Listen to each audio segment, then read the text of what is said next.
All right, YouTube, good morning and welcome to the locker room. Look at her. The queen bee herself, Hi, Tega Tega. Supreme. Hiya. So Good we're going to go morning. live in about Morning. 25 seconds. But till Yeah. then, you got her all to yourself. So I woke up and I'm dressed. I'm going to take off my dress at some point today. I don't know when, but at some That's point what today. is up for you at some point today. Don't Oh worry, God, Tega. It's a I'm so holiday. tired. We're allowed. All right. Okay. And Pepple, we don't. are in. And we're live. And we are inside the locker room. Hello, hello. Welcome to the locker room Hello. for a holiday Monday. Yes, it's a Monday morning, and we have Tega joining us for the locker room. Hi, Tega. Hiya, Pepple. I see you didn't get the memo. Pepple, this is You where don't get a you holiday shine from not hyping me up. as a hype man. Okay. You Again, still man. have to Okay. hype me up, And regardless we of whether have it's a Tega holiday or joining not. us for locker room. Tega Supreme. Oh, wow. Okay, first try pass. There you go. All right, and we've got you too. During the conversation, we're already up on YouTube. Ooh, I should be a rapper. .com/smooth981 FM Lagos. Tega is waving at you, and you can leave your comments up on the live stream or send your WhatsApp messages in to 08209 We're also using that hashtag LockerRoom981 on Twitter as we get into the stories. Now, let's do a quick rundown of what we've got coming your way so that you can start to get your messages in as well. And Real Madrid won. going back to news as usual. So let's do this. Now, we are going to be talking about on the quadruple win and the Mont Bucks bouncing back after blowing their big lead to beat the Bulls 93-86.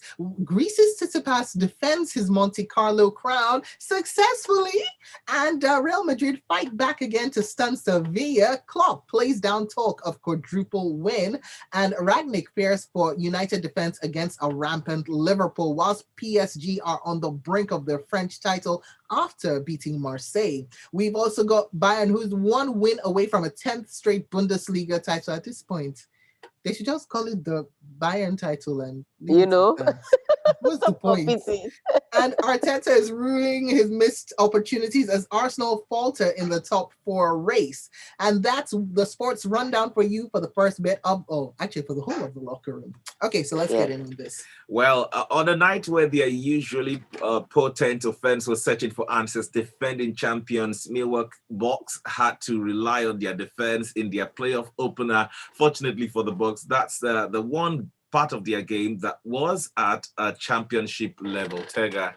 Yes, huge one for the Milwaukee Bucks. When they came in, when you saw the matchup, first of all, I have to say the playoffs have started. Yeah. More sleepless nights. So you're going to be seeing a Tega sleep walking into the studio. But let's go back to the game because that game was the game. So Milwaukee Bucks came in against Chicago Bulls. And of course, everybody expected that it was going to be Milwaukee Bucks. Chicago Bulls didn't have the firepower to stay in a fight with Milwaukee. A lot of people are saying it's going to be 5-1 in this series. It's going to be over very quickly, and that's how it started. Like it was going to be over very quickly. Of course, Giannis Antetokounmpo doing the business offensively and defensively. The coach now decided that he should sit for a few minutes. Let other people hustle. No need to bring out your big firepower when you are just playing with small kids. That's how Chicago Bulls stunned them. The Chicago Bulls stunned them and said, "We are not flies." In case you didn't know. At some point, Milwaukee Bucks led by as much as 15 points, and then it was erased down to 1 or thereabouts. So it was they closed the gap really quickly. So Milwaukee Bucks had to fight back and make points. But where they made the changes were defensively because they gave up a lot of easy layups for Chicago Bulls.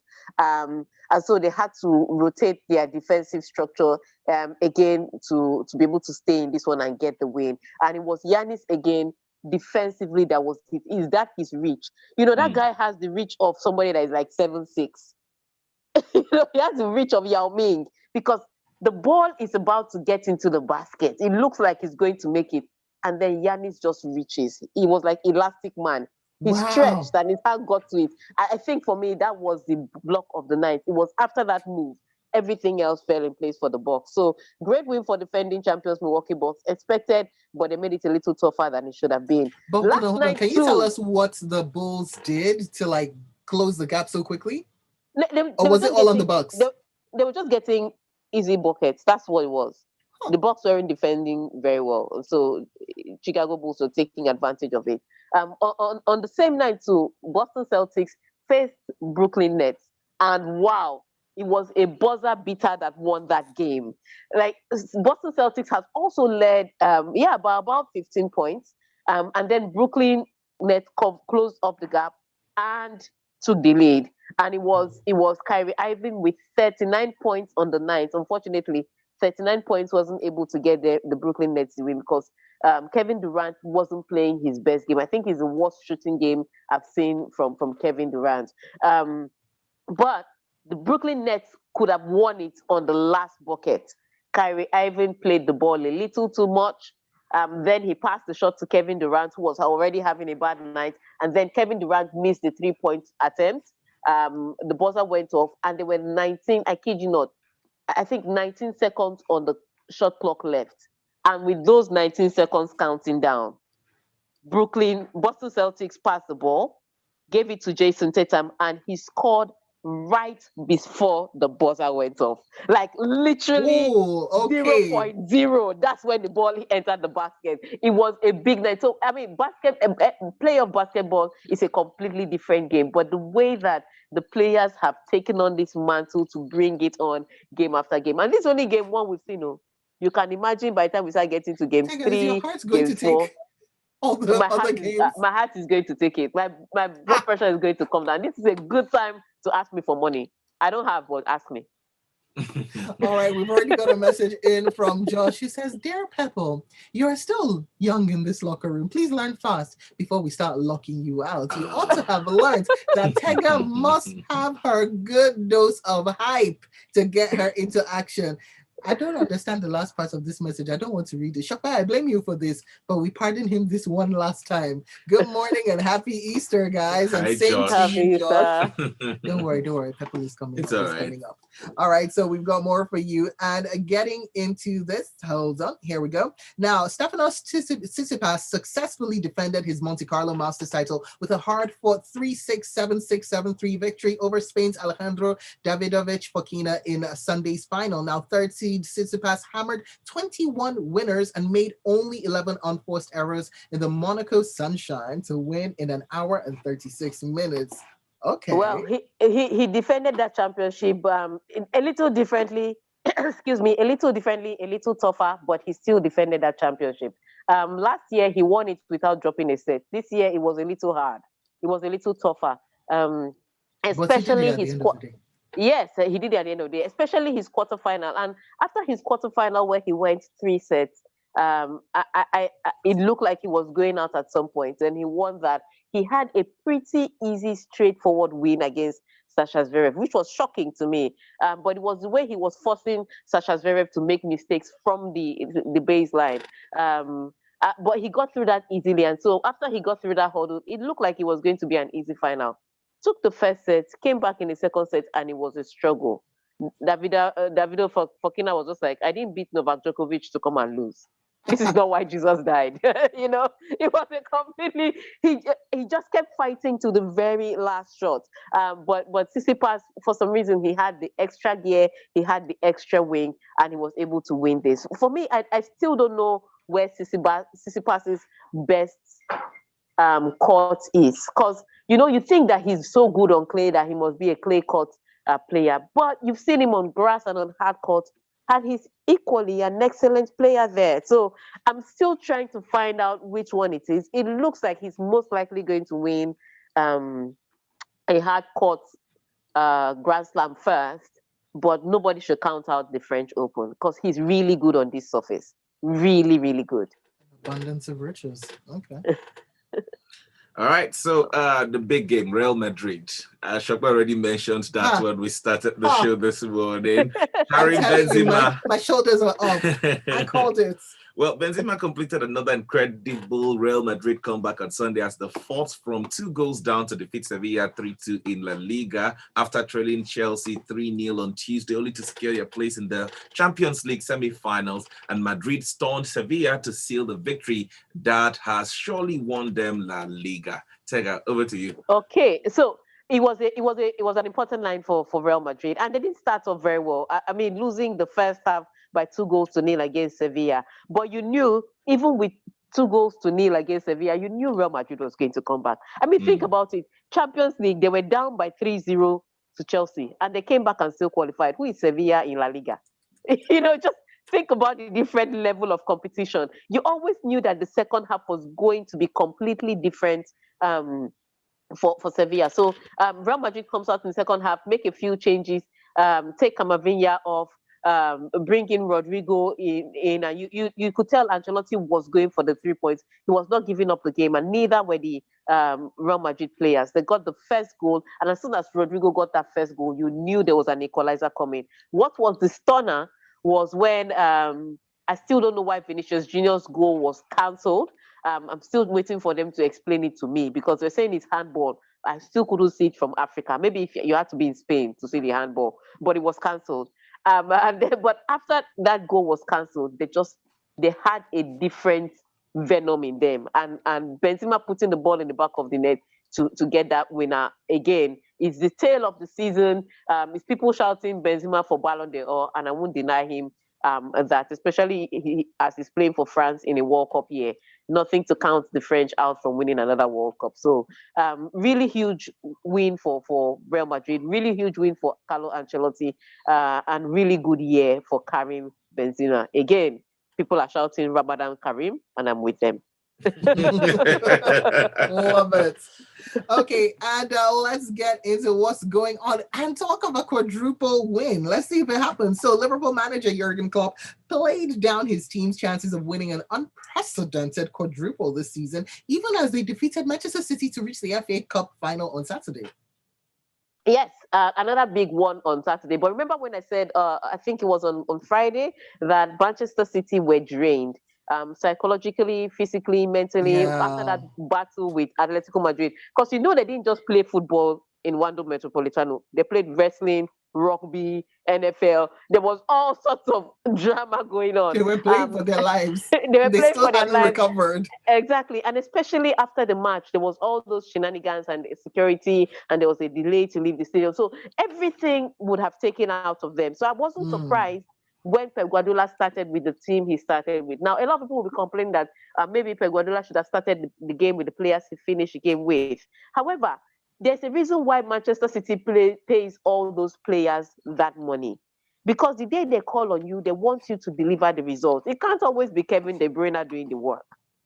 They pay you good money so that if Kevin De Bruyne needs to take a break, you will step in and you will get the goals.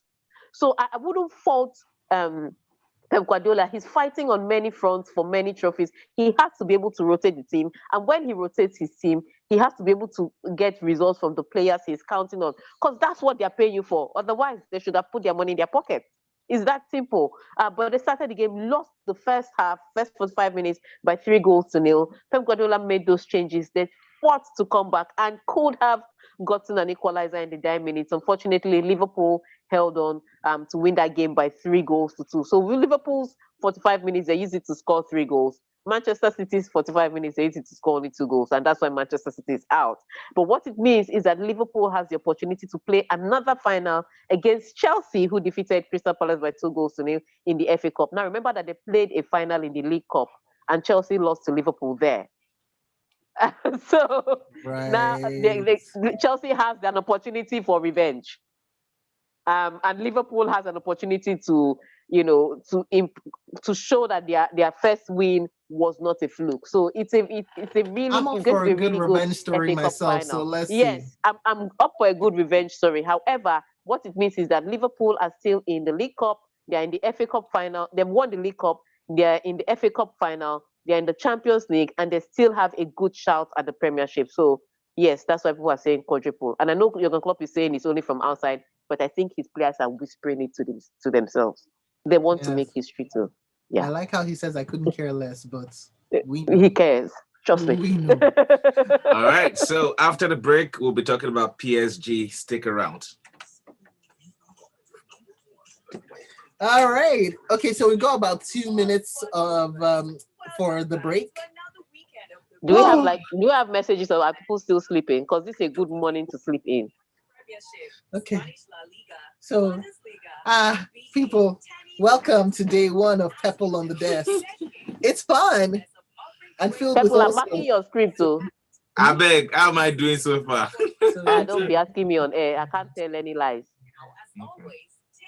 Don't ask me no questions, I'll tell you no lies. I I'm love telling it. no lies. I was just like, where did that come from? Then I remembered what you said. So, Tega, how was your Easter weekend? What'd you get up to? Nothing. You know now, I went to work on Saturday. Oh, yes, I forgot about that. I was an Uber driver on Sunday. People, so you see what the life of a media personality is like. It's not exciting. Grind. Yeah, I'm telling you. Then I came today. I tried to wade through the water like a good Christian, Wade but I couldn't be through baptized. The water. Wade. Yeah, that wasn't your song. You were like, it's stay at home. Where's the stay at home song? Yes, I should do a GoFundMe for an SUV. Because this rainy season, you need an SUV. GoFundMe for 2. No. Which kind of for 2? A whole aristo like you. Hey, friendship is about sharing, okay? I don't like this. All I know is that. So there I was coming out of my apartment in a very nice neighborhood, I would say, only to meet a lake. A very, very long, deep lake. And as I was going, because they've been doing roadworks. So under the water was this bed of jagged gravel. And so my car was going. Yes. It was horrific. I can't even lie to you. I'm telling you. When I tell people I don't like rainy season, they say, but it's so hot. Look, when it's hot, you can fan yourself. When it rains, there's no escape. It's wet on the ground, it's wet from the air. So last rainy season, I was at home all the time and I loved it. This rainy season, I was like, I have to be out by 4:30 in the morning. I don't love it. You only love the rain as long as you are inside. Yeah. Like I like it when it rains at night. I don't. All like right, it we're when back in 5, okay. 4, 3, 2,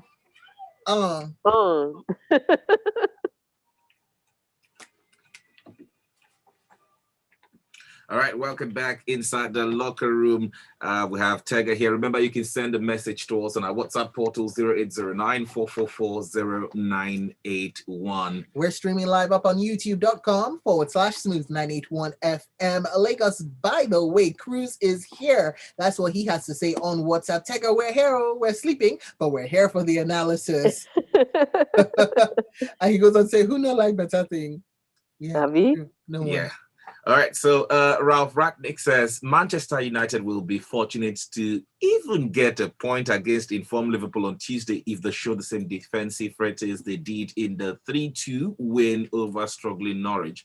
And in his words, nobody has seen today's game and everybody knows what kind of team we're playing on Tuesday. If we play like we did today, it will be very difficult to even get a point. Tega. And he's completely right. If they play like they did against Norwich City, against Liverpool, they will lose by a huge scoreline. But what it was 2 things that worked for them. Number one, the quality of opposition in Norwich City. They are definitely going back to the Championship. Those people, they just win from the Championship, come to the Premier League for 1 season of vacation, then they go back to the hustle of the Championship. That's how they do it there. But the quality of opposition was questionable. However, number 2 was a certain X factor called Cristiano Ronaldo. And he was exceptionally fired up because I hear that the new manager that they want to employ was saying something along the lines that Cristiano Ronaldo will not play a part in his new team. So it was almost as if he wanted to show the new manager, like, this is what you are going to miss. Let me show you what you are about to miss. And he gave the hat-trick of his life. 50th career hat-trick. Really fantastic game for Cristiano Ronaldo, but really poor game by Manchester United. You watch Manchester United defensively, the goals they gave up against Norwich City, and it could have been more if Norwich City had a better quality players. There were too many times that David De Gea was one-on-one with Temi Pukki, and it didn't have to be. There were too many times that they were exposed, but again, like I said, the quality of opposition, they couldn't hit the shot on target. And so, yes, they were able to get 2 goals to bring them back into the game, but they were not able to take it all the way. If they're playing against a better side, I think they should have at least scored 5 goals if they're Norwich City, from the way that Manchester United's defense were. But Manchester United, on the attack end, Cristiano Ronaldo was just hungry.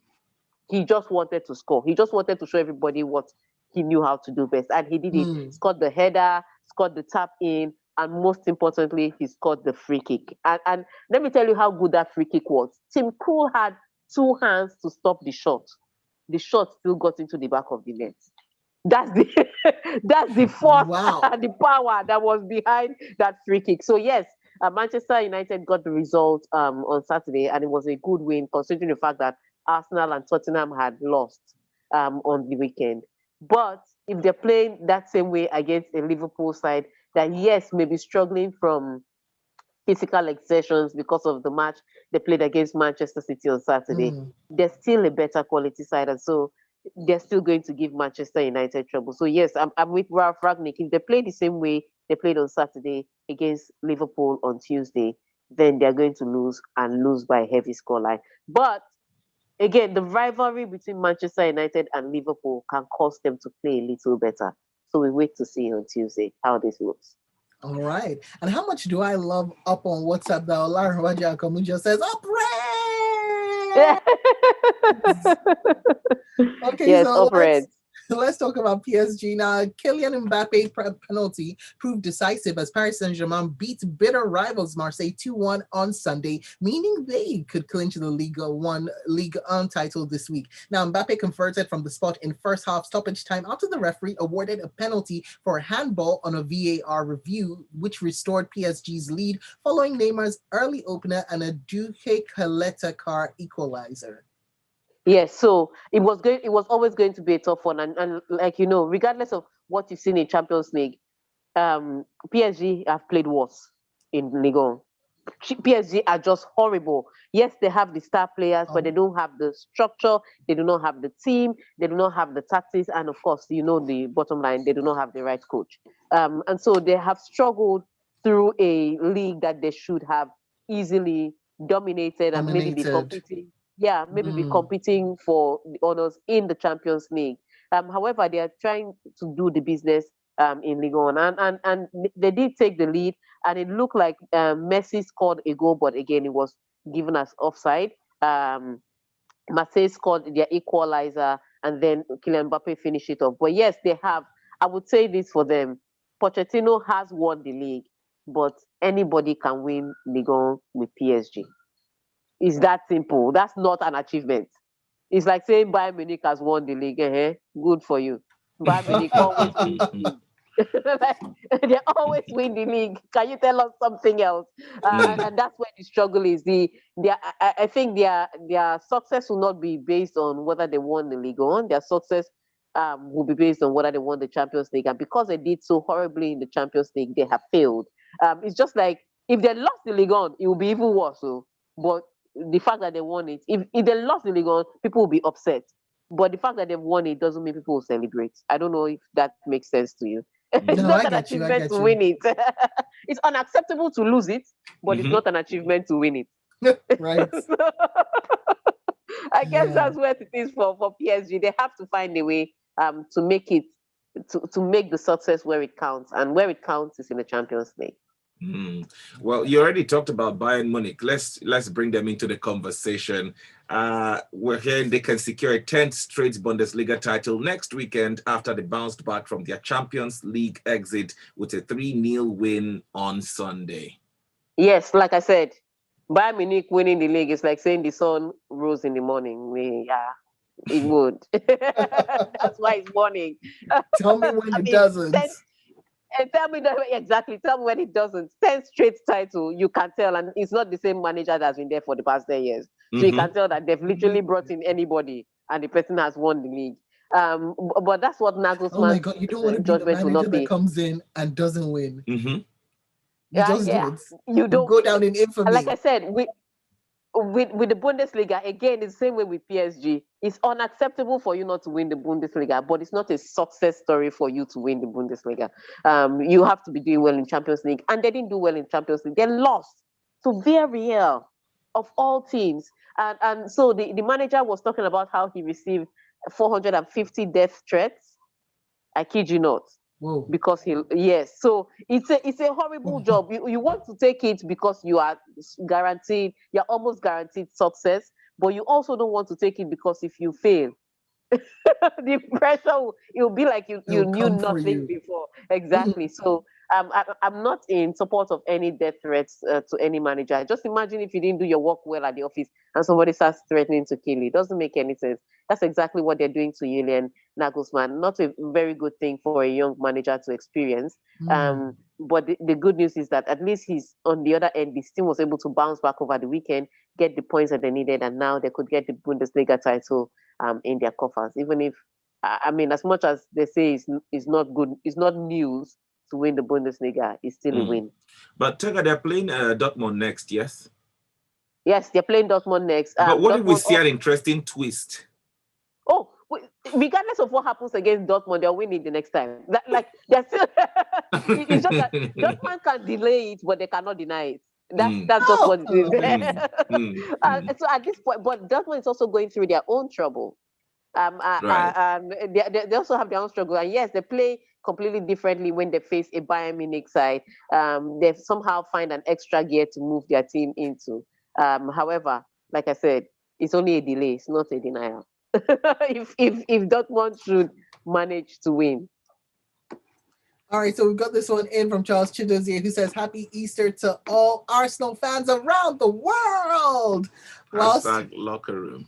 Whilst on youtube.com/smooth981FM Lagos, Mr. Nekachi says, Tega, your analysis is spot on. Thank you. And LK Aderogba says, Thomas Tuchel has taken Chelsea to 5 different finals in just 15 months in charge. A legendary coach.